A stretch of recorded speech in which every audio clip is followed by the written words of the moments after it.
As you may all be aware, I was appointed chairperson of the Zimbabwe Anti-Corruption Commission only last month by His Excellency, the President E.G. Mnangagwa, to promote the country's agenda of zero tolerance to corruption and its related vices.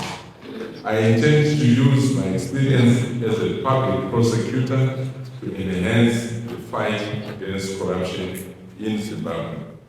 To tackle corruption successfully, as an anti-corruption agency, the Zimbabwe Anti-Corruption Commission works together with other law enforcement agencies such as ZACC, the National Prosecuting Authority, Auditor General, the private sector, the public sector entities, civil society organizations, the academia, parliamentarians, youth, and the public. So in this array of organizations, the church and church-run schools are also included. No sole institution can tackle this vice, hence the common adage, two heads are better than one. The establishment of ZACC, yes, the ZACC has established 3 programs to drive its strategy and realize the set targets and outcomes within the NACS. And these are corporate affairs, which supports the operations of ZACC, combating corruption, comprising investigations and asset recovery, and thirdly, prevention of corruption, comprising public education, systems, and compliance with safety.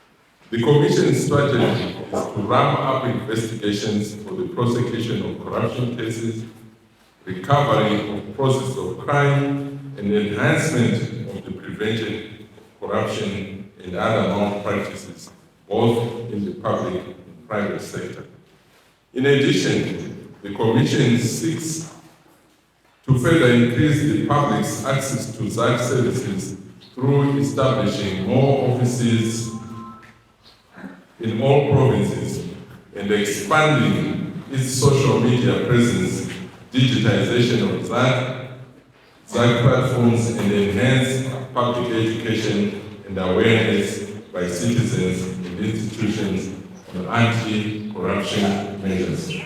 The strategic pillars and key outcomes that ZACC has developed attest to the Commission's commitment to achieving excellence through its core functions of combating corruption, theft, misappropriation, abuse of power, and improper conduct in the public and private sectors.